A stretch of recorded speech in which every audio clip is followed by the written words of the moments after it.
everyone! Welcome to Lentek Kusina.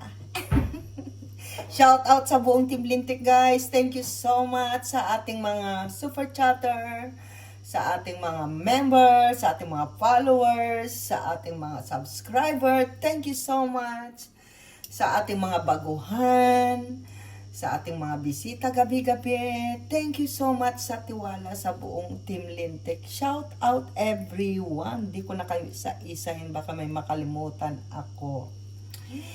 Magtampo kayo. So ngayon ang ating lulutuin ay adobong cuttlefish. Pinasarap. Ayan. Wala sawang pag-aadobo ito. Wala kasi akong maisip kung anong mas madaling lutuin guys. So ito lang yung kaya kong madaliin sa buhay ko. So dahil mainit na ang ating kawali, naglagay tayo ng oil. Yung mantika nyo guys, depende na yan gaano kadami. Yan. Kasi wala naman na, ubos na. So tak-tak na natin, di ba? Ito, panibagong bato, panibagong ano. So, ayan guys. Tatlo lang yung rekado natin sa ating adobo. Bali, Baileys, at saka pamienta, at saka ito guys, yung dinikdik na bawang. Ayan. So, maglagay tayo. Lagyan na natin yung bawang. Yung bawang ko guys, isang katerba. Pagdating kasi sa adobo, gusto ko maraming bawang.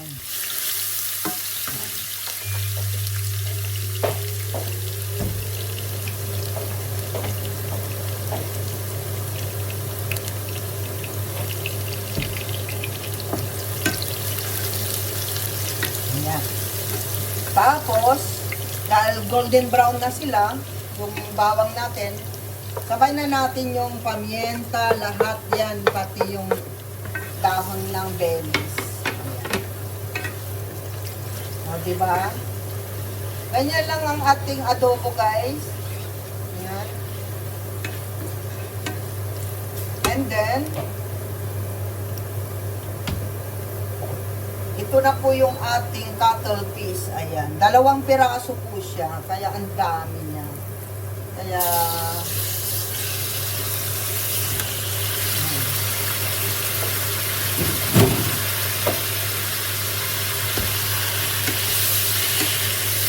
so, bayaan lang natin siya na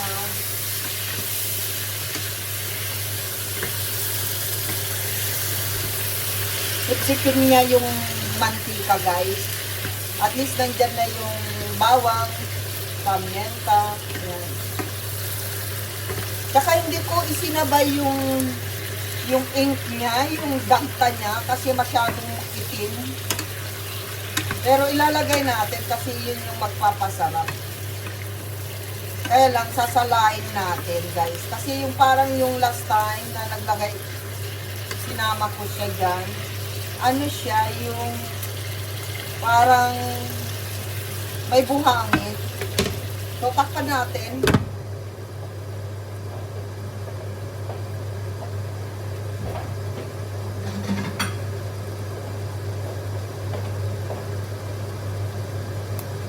So, ito po yung ink niya, 2. So, sobrang itim siguro. Yung sabaw niya, ilalagay natin dito, pitpitin natin para salain natin. Kasi parang may buhangin yung last time. Hindi ko alam kung buhangin yun o ano. Eh, salain natin. So, ayan guys. Kumulo na siya. Maglagay na tayo dito ng mga magic. Ayan. Mga ibang gusto ng magic sarap, maglagay kayo. Kung saan kayo masaya guys, anong ilagay nyo dyan? Yung ilagay nyo. So meron ako dito chicken powder. Ayan.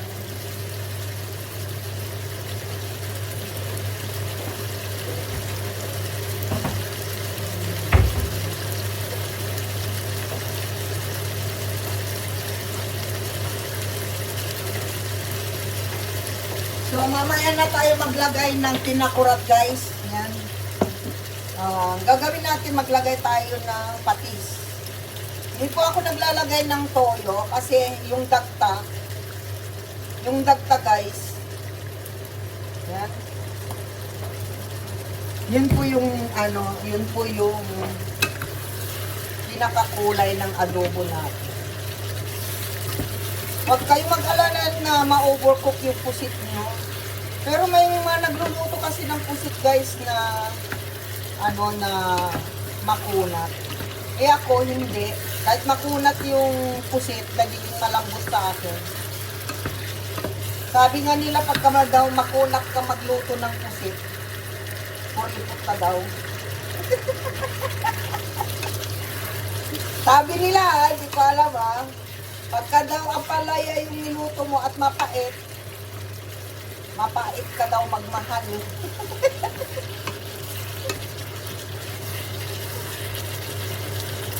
Ang sarap. Grabe. Parang gusto ko nang kumain. So, dahil may sabaw siya, kukuha tayo ng sabaw.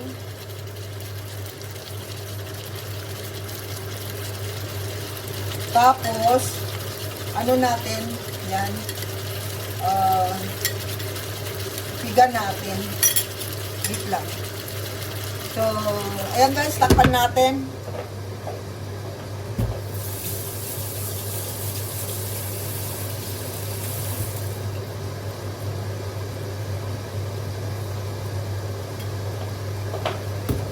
Parang ang hirap dikdikin. Ayun. Kailangan kasi mabutas.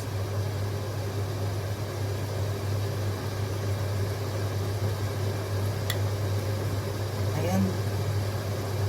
Okay na yung niya, itim.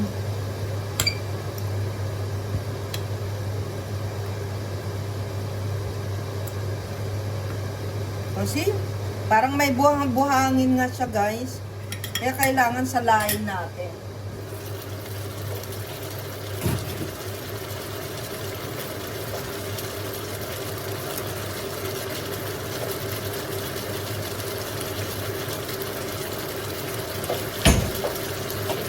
So ayan guys, salain natin yung Ayan. Ito. Kita nyo guys, kaya pala yung uli kong adobo may buha-buhangin. Pero masarap siya.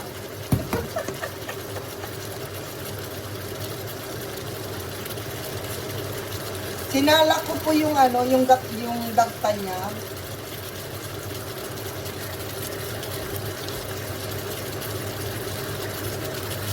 O, diba?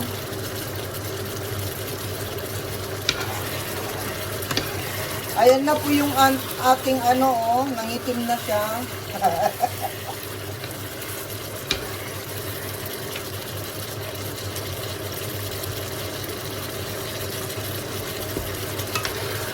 Nung sabaw niya, naging itim na talaga. So, ayan, sobra naman yung itim niya. Kita nyo guys. Kasi yung last time na nag-adobo ako guys, yung dagta niya,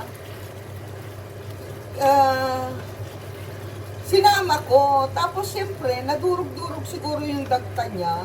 Yun yung parang may buhangin talaga.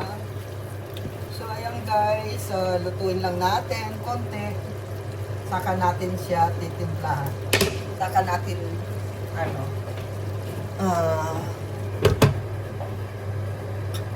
so makita nyo guys, ayan papakita ko, ayan may buha-buhangin siya kaya pala ganyan.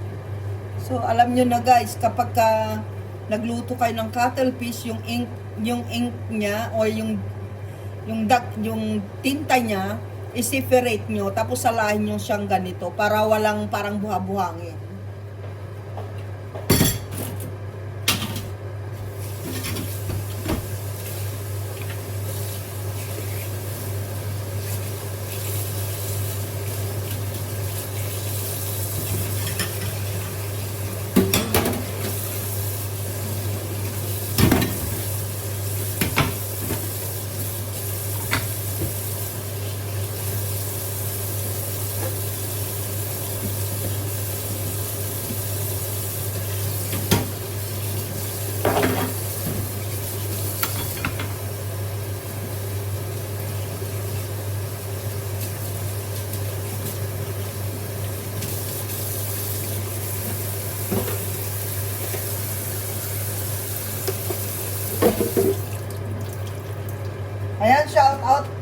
sa lahat ng mga ano guys, ang ating mga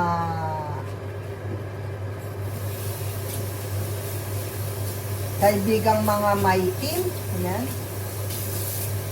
Shout out sa mga team Tropang Gala, team Daddy Wolf, team Master Worm, sino pa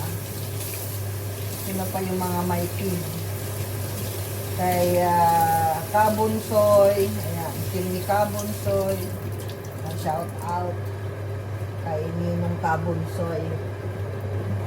Ayan guys, ayan, dami talagang dagta talaga, oh, grabe, oh, kalat-kalat talaga, oh, ay nako, diba? Ito yung masama sa pusit na to eh, masarap siya pero natiis ka. So ayan, grabe, oh.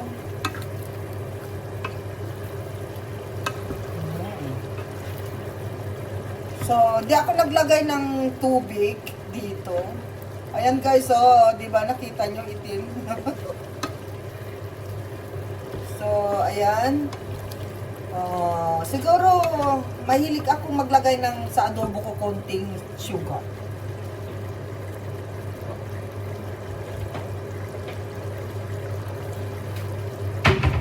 Lagay tayo ng konting brown sugar. Kunti lang guys.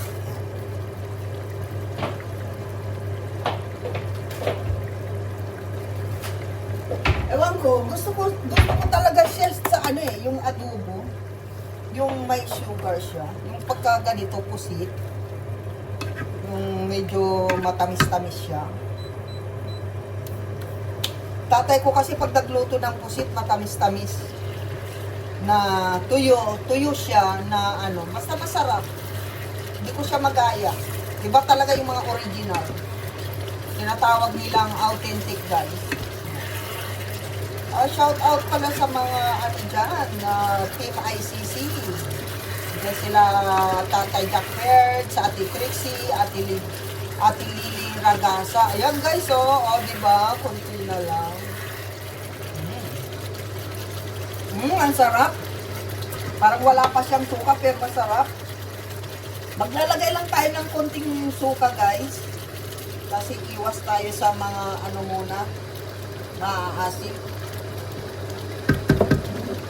Ay, bawal daw ituktok yung ano, yung kawali. Ay, yung sandok sa kawali. Kaway-kaway dyan guys, yung mga katulad ko na ano, mahilig magtuktok ng ano, ng sandok sa kawali. Ayaw ng tatay ko yun, yung ano, yung sandok, tinutok-tok mo sa kawali. Ewan ko, bakit? Hindi ka daw aasenso.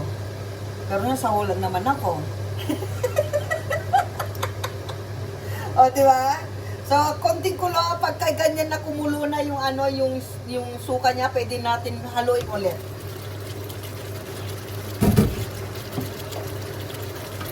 So, ayan. Oh, ang bango niya. Wow. Hindi ako naglagay ng sili, guys, kasi wala na ako sili. Dapat maglagay ako ng dahon ng sili dyan. So, ayan, guys. Dahil luto na, kain na tayo.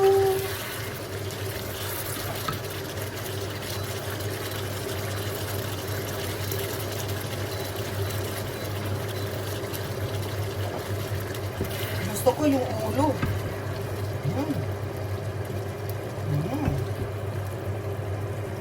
Wow. Ayan guys. Oh. Kauna, lintek. Ganun lang kaisip. Kabilis magluto guys.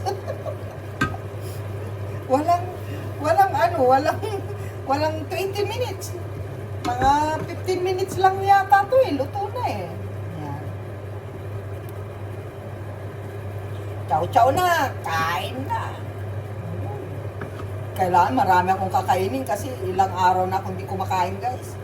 So, ito na guys ang ating pinasarap na cuttlefish adobo. Ayan, spicy. Anong tawag dito? Adobong pusit, pero cuttlefish yung mayroong sorping na pusit. Ayan. I love you all guys and see you next recipe. Mwah!